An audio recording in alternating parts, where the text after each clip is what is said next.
Vamos lá. Então, a questão número 1 da lista que passamos agora, ela fala sobre sigilo bancário, pessoal. Aula tópico da aula anterior, né? Sigilo bancário. E aí é uma questão que envolve 4 alternativas para dizermos quais são as que estão certas. Então, vamos lá. Isso aqui é legal, que explora bem o conteúdo de sigilo bancário, né? A questão, assim, é legal por isso. Eu sei que tem muita informação, mas ela é importante para treinar. As questões são muito boas nesse sentido. Então, vamos lá. Primeira opção diz: a lei de sigilo bancário trata da obrigatoriedade do sigilo das informações ativas, investimentos, né, e passivas, empréstimos, ativo e passivo, e quaisquer informações cadastrais de todos os serviços prestados por instituições financeiras, bancos, corretoras, bolsa de valores, sociedades de crédito, repetir até bolsa de valores aqui, não, bolsa de valores já estava, entre outras.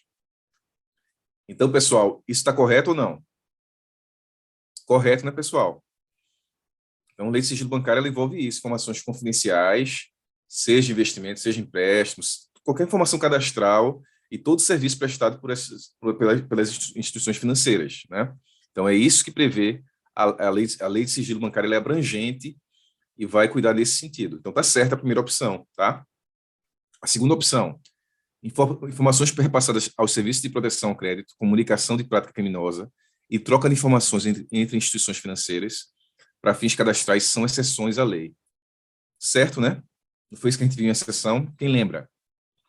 As exceções são essas. Quando uma empresa, quando um banco precisa fazer inclusão no serviço de proteção ao crédito, no SPC ou no Serasa, ele precisa compartilhar a informação da pessoa para concluir.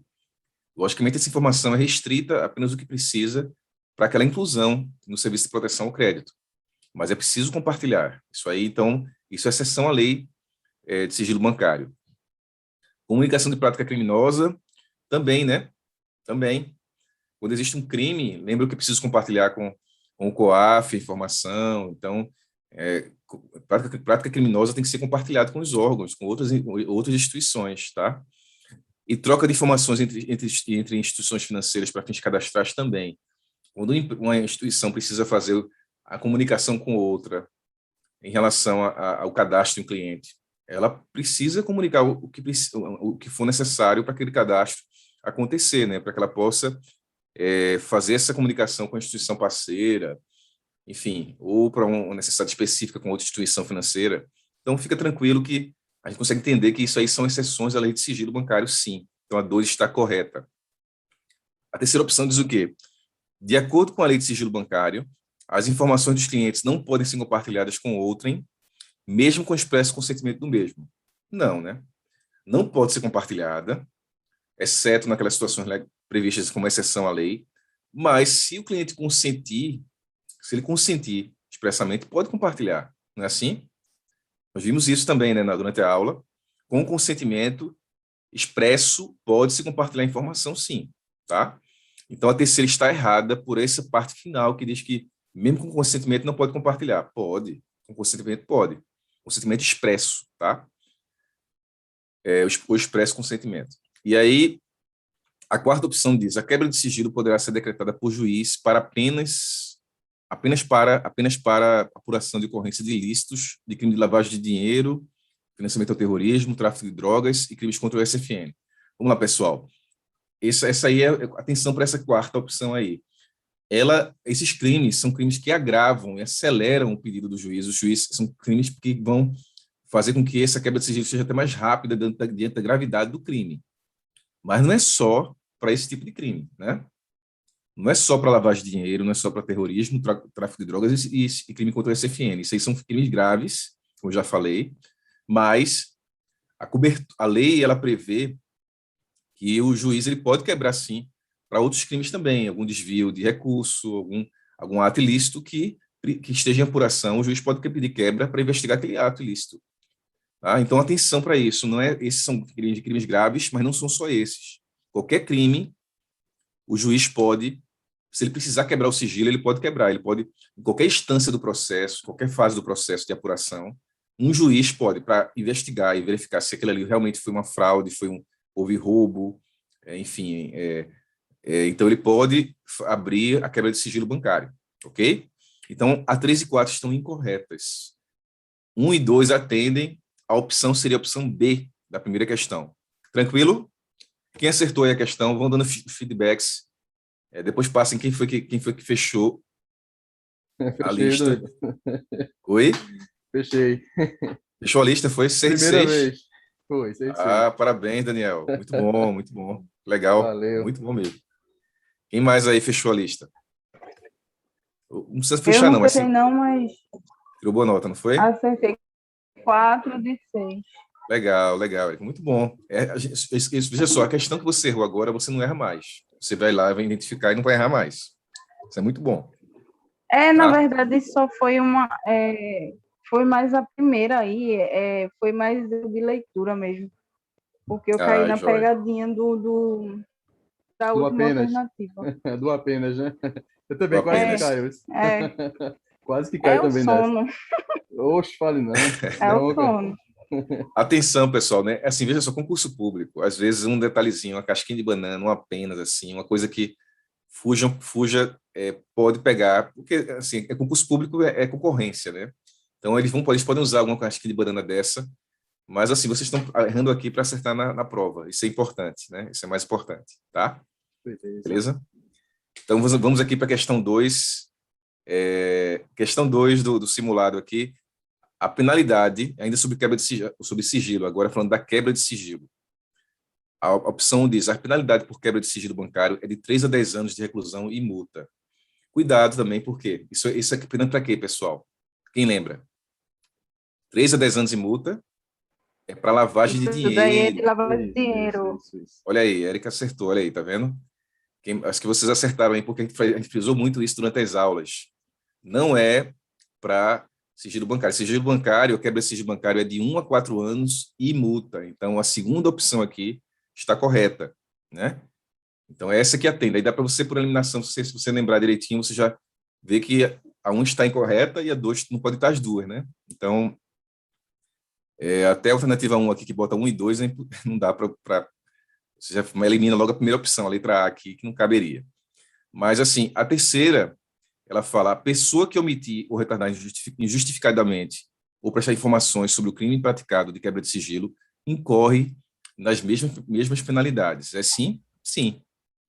A pessoa que omitir, retardar, não quiser, se ela quiser atrapalhar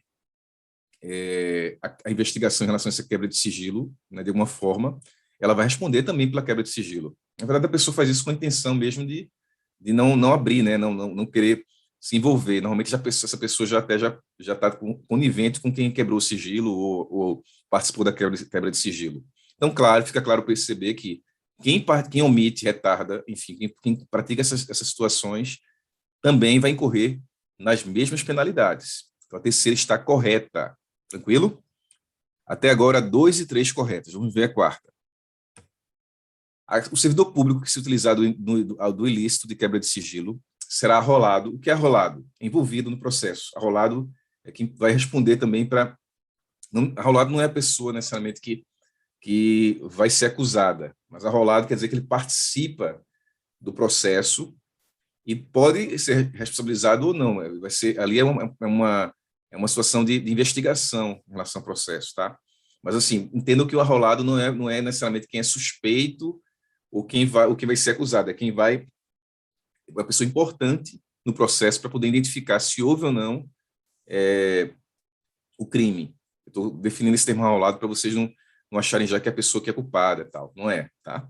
Então, ele será arrolado no processo contra a entidade pública a qual pertence. No entanto, não responderá pessoalmente pelo crime praticado. Responde pessoalmente, pessoal. Responde pessoalmente. Quem quebra sigilo bancário responde pessoalmente, inclusive processo administrativo da instituição, processo legal. Então, a quebra de sigilo é muito grave, né? É uma informação muito sensível, muito importante, e quebra de sigilo é crime, tá? Com muita atenção. Vocês que estão se tornando empregados de banco aí vão lidar com informações sigilosas, né? Existe responsabilidade civil e pessoal em relação a isso, no CPF, não é só a instituição que responde. Pode ter processo que responda ao banco e à instituição. O banco, às vezes, até responde porque o empregado quebrou, aí o banco é arrolado também, né? Então vocês já percebem que essa quarta ela está errada, porque diz que não responderá pessoalmente, responde pessoalmente. Então, certas estão a 2 e 3, pessoal. 2 e 3, olha, corretas. 1 e 4 estão incorretas, beleza? Vamos aqui agora para a questão 3. Sobre LGPD, o tema LGPD. Não sei se você, eu queria depois ouvir vocês, se vocês gostaram do tema. Eu gostei do tema da LGPD, assim, gostei muito do tema, que eu aprofundei, né, bastante para ler a legislação toda, porque para poder filtrar para vocês, como está na apostila, o professor precisa digerir a legislação, né, sintetizar, colocar na apostila e passar de forma mais tranquila para vocês. É um tema que eu achei bem legal aí, atual também, né, um tema bem atual. Mas vamos ver aqui as questões.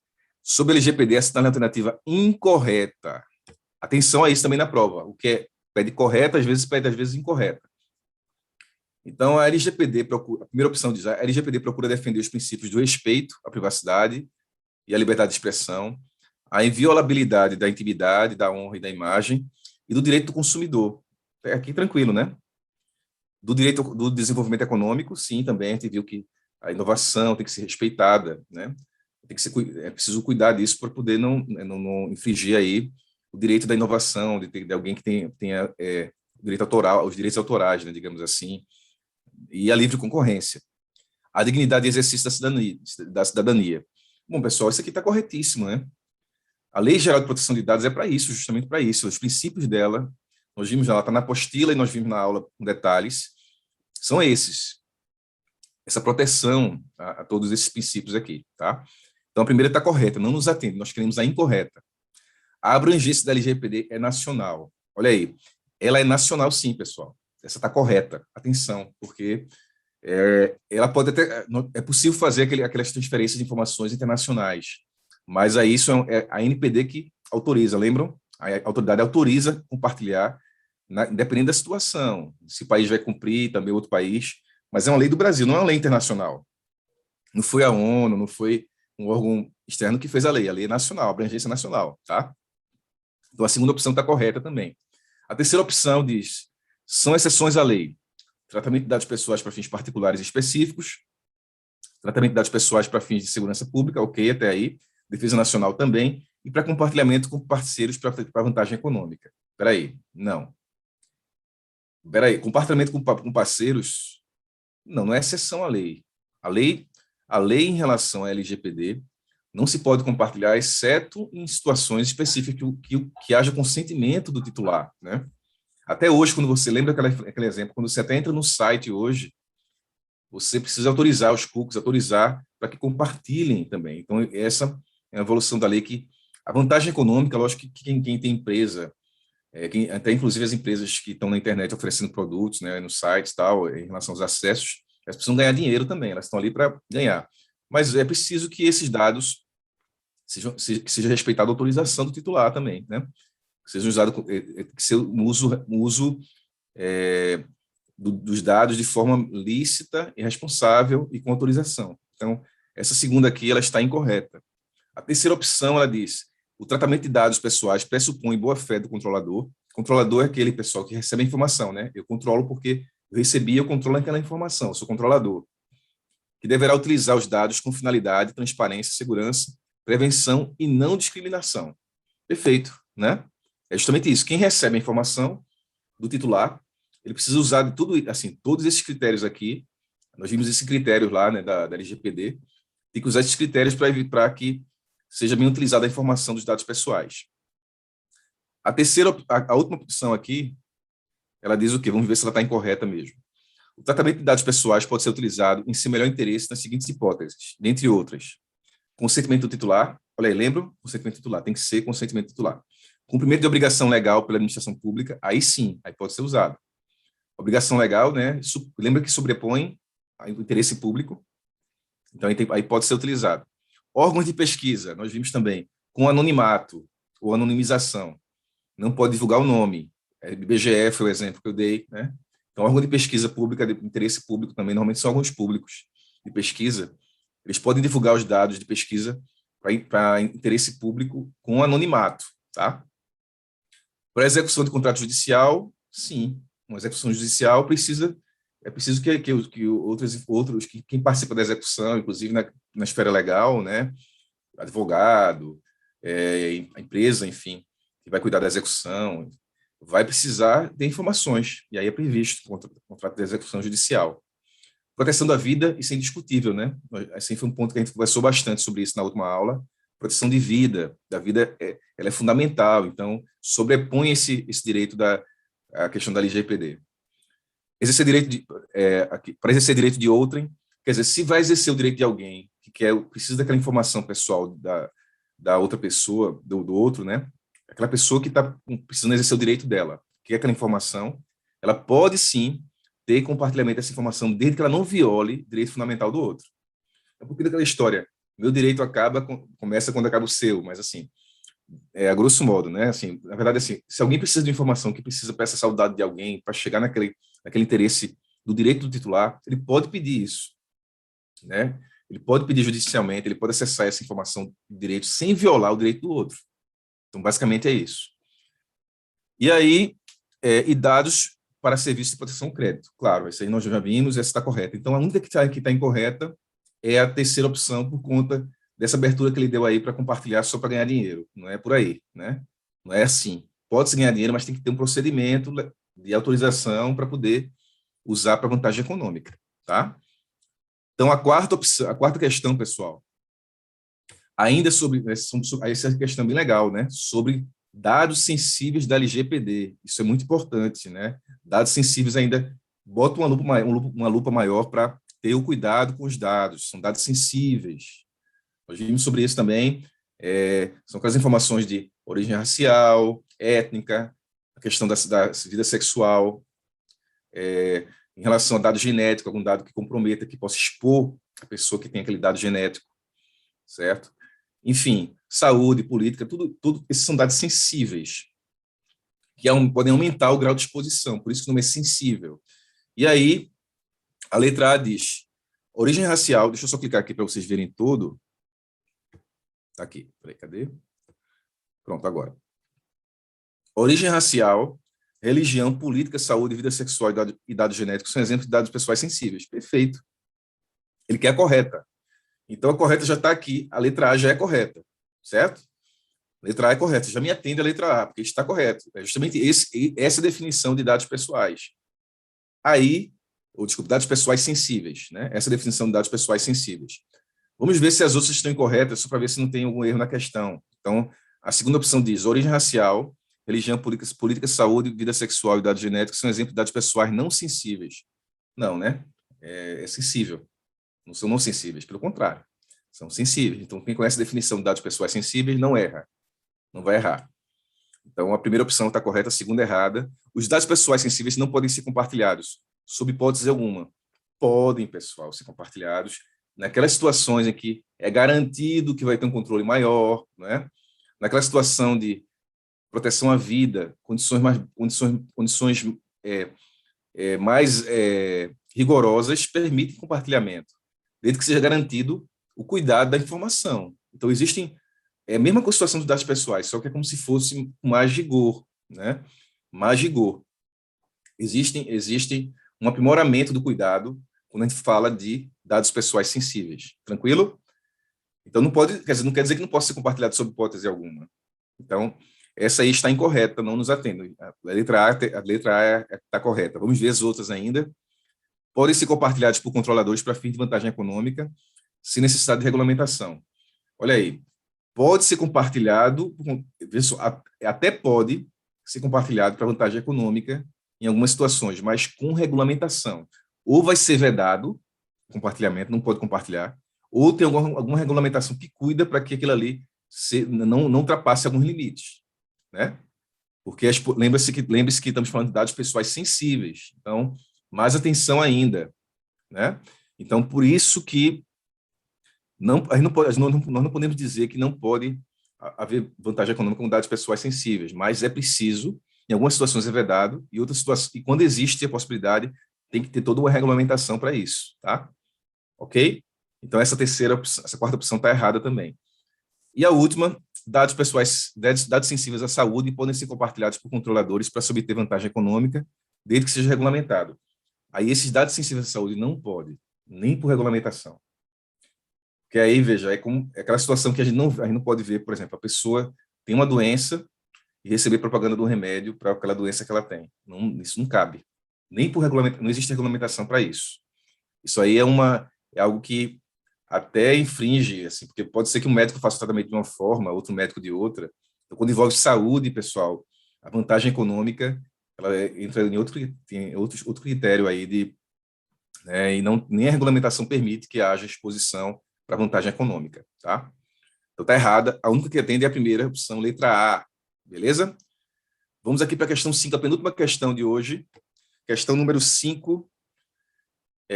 Vamos lá, a primeira alternativa diz, isso está falando ainda sobre LGPD, envolvendo crianças, dados de pessoais de crianças e adolescentes. É um outro tema bem importante, né, na LGPD. Vamos ver a primeira opção. Podem ser compartilhados em seu melhor interesse, desde que autorizado pelos pais ou responsáveis legais. Sim. Estamos falando aqui embaixo, já vejo aqui que ele quer informação que está correta sobre dados pessoais de crianças e adolescentes. Então, lógico, se o pai autoriza, o responsável legal pode ser compartilhado, né? Tranquilo? Podem ser compartilhados com a devida manutenção pública dos dados e forma de utilização. Quer dizer, a empresa não pode ocultar aqueles dados e usar de forma que ela deseja, a forma qualquer, ou até, assim, por questão de transparência, essa informação aqui é importante, porque a transparência de como ela está utilizando, a gente está falando de crianças e adolescentes, tem todo um cuidado maior de proteção à criança e adolescente. Lembram disso, que a gente conversou sobre isso? Então, a exposição também, quando a gente fala de criança e adolescente, o nível de cuidado é similar em relação ao rigor com os dados pessoais sensíveis, porque a gente está falando de criança e adolescente, então é muito delicado, tem uma lei que protege criança e adolescente, né? Então, eu preciso ter muito mais cuidado também. Então, até a forma de utilização, quem está usando esses dados tem que deixar de forma aberta, pública, como está usando, né? Tanto os dados que ela está usando, eu estou com esses aqui, ó, esses são os dados que eu estou usando das crianças, idade, escolaridade e tal, das crianças, e esses dados eu estou usando só para isso. Qual é a forma de utilização? É para isso e isso. Eu estou usando aqui, estou fazendo cadastro, estou fazendo isso, então tem que ser de forma transparente, criança e adolescente. Então, a primeira opção está certa, a segunda está certa também.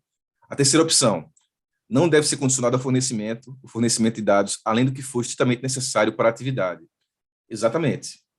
Por que vai perguntar alguma coisa da criança, se a criança tem algum problema de comportamento, enfim, de problema de comportamento com os pais, um comportamento específico, talvez envolvendo a questão psicológica, você está fazendo um estudo objetivo de nível de instrução, por exemplo, ou de nível de...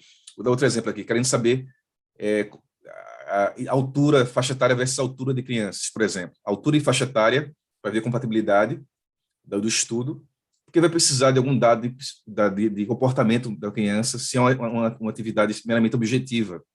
Entenderam o conceito, o exemplo? Não vai pedir informação que não seja para o que está fazendo. Para quê? Né? Então, seria isso, só para aquilo que eu estou fazendo uma atividade objetiva, que eu estou usando dados de crianças. Não vou pedir nada além do que eu preciso. Tá? Quarta opção, então essa terceira está correta, então 1, 2 e 3 corretos, né? Até agora, vamos ver a quarta. A informação dos dados pessoais de crianças e adolescentes deve ser clara, simples e acessível, de acordo com as características físico-motoras, sensoriais e audiovisuais dos pais ou usuários. Sim, né? Os dados de crianças são simples, transparentes, tem que estar disponíveis, o pai tem que chegar lá acessar, se o pai for uma pessoa que tem dificuldade, vai ter que acessar, os usuários que têm dificuldade precisam acessar, a própria criança, né? Se for algo que compartilhe de outras crianças para a criança, ela tem que ter acesso de forma tranquila, simples, né? Transparência total e facilidade para quem tem dificuldade de acessar de acordo com o seu nível de físico-motor, né, em relação à questão sensorial, audiovisual, quem tem dificuldade, quem tem alguma restrição, tem que ter uma condição de poder acessar essa informação que é pública e a forma de utilizá-la também é pública. Então, quarta opção também correta, 1, 2, 3 e 4, né, pessoal? Então, qual é que atende aqui? Vamos ver. A última opção atende, é a correta. A resposta correta 1, 2, 3 e 4, beleza? E aí, para encerrar por hoje, para encerrar com vocês por hoje aí na sexta-feira, o sextou de vocês aí, né? Encerrar por hoje aí, vamos ver a sexta questão, a última questão do dia, ainda sobre LGPD. É um tema que é bom explorar é um tema bem importante, né? Então, exploramos bem esse tema. E a sexta questão, ela quer saber a alternativa incorreta sobre LGPD. Qual a alternativa incorreta sobre LGPD?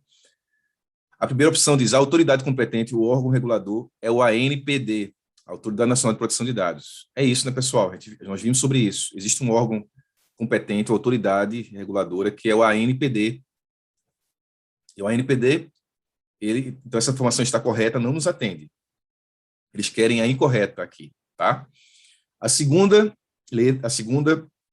alternativa diz: a transferência internacional de dados é autorizada pela autoridade competente, desde que os países envolvidos proporcionem grau de proteção conforme previsto em lei, ou em caso de cooperação jurídica internacional, ou ainda em caso de proteção à vida, além da possibilidade de compartilhamento por consentimento do titular. Bom, isso que define, essa segunda opção aqui, define o que quais são os casos de autorização para transferência internacional de dados, né? É uma lei nacional, lembram que falamos, a lei é nacional, mas existe autorização em casos específicos para transferência internacional de dados, que é a ANPD que autoriza, né? Assim, a ANPD autoriza compartilhamento, desde que previsto nesses casos, países autorizados que vão cuidar da proteção, cooperação jurídica, né? Uma investigação, algum processo jurídico, é preciso compartilhar, países que cooperam, que cooperam entre si, né? Então, enfim, proteção à vida nem se discute, já falamos sobre isso várias vezes, está acima de tudo, né? E a possibilidade de compartilhamento com consentimento do titular, claro, sim, se o titular consente em compartilhar com alguma empresa de fora, por que não? Ele consentiu, ele quer, né? Então, enfim, pessoal, a segunda está correta, não nos atende. Nós queremos a incorreta. Terceira opção, entre as penalidades decorrentes, né, da infração de LGPD, está prevista a advertência, suspensão parcial ou total e o pagamento de multa diária. Sim, é isso. Não falou nem o valor da multa aqui, assim, a multa pode chegar, lembra que pode chegar a 50 milhões, né? No caso, talvez nem explorem isso, mas assim, o conceito de saber que tem multa, e a multa pode ser diária, advertência, sim, suspensão parcial ou total, pode ficar inabilitado de usar aqueles dados. A empresa de pesquisa pode ficar inabilitada de pesquisar, por exemplo, né? Se ela infringe a lei, pode ter essas penalidades. Tá? Quem usa dados tem que ter muito cuidado, senão nas penalidades pode ter essa aplicação aqui dessa penalidade, de uma dessas penalidades, né? E aí, pessoal, essa está correta também, não nos atende, nós queremos a incorreta. Vamos ver a quarta opção. A transferência internacional de dados não é permitida, uma vez que se trata de lei com abrangência nacional. Aí, cuidado, aqui é uma pegadinha também, né? A pessoa pode até errar essa aqui, colocando a segunda como errada, se lembrar que é uma lei nacional, vai dizer, peraí, né? A lei é nacional, eu lembro que é nacional, então não pode compartilhar dados com lá fora. Não é assim, existe a possibilidade de compartilhar, embora seja uma lei nacional, tá? Cuidado com essa pegadinha. A letra D, a quarta opção aqui, ela está incorreta. Se a ANPD autorizar, de acordo com esses critérios que estão previstos na segunda opção, que seria a letra B, descrito na letra B, se a ANPD autoriza, então pode ser compartilhado com outro país, mesmo sendo uma lei nacional, uma lei com abrangência nacional. Então, a quarta opção está incorreta, que nos atende a letra D de dado. E aí, só para fechar, a letra E, né, a última opção, vamos ver se ela está correta ou incorreta. Entre as competências da ANPD estão zelar pela proteção de dados pessoais e dos segredos comercial e industrial, fiscalizar e editar normas referentes à LGPD. Sim, né, pessoal? Sim. Entre as competências da autoridade são essas, assim, fica até fácil lembrar, porque é a coerência da autoridade, né? Toda autoridade tem que ter esses poderes. Zelar pela proteção de dados é a função dela, né? Segredo comercial e industrial, sim. Aquela questão da inovação que a gente falou, né? Da concorrência leal, tem a ver com isso. E fiscalizar e editar normas, sim. Quem é a autoridade? Quem fiscaliza e quem edita as normas sobre aquela legislação, sobre a boa prática, para evitar que haja problemas em relação ao cumprimento da lei, né? Que haja infração e, consequentemente, penalidade em relação a isso. Quem cuida disso é a autoridade competente, que é a ANPD. Bom, pessoal, essa foi a correção aqui da lista, mais uma lista, a lista número 7, que compartilhamos com vocês.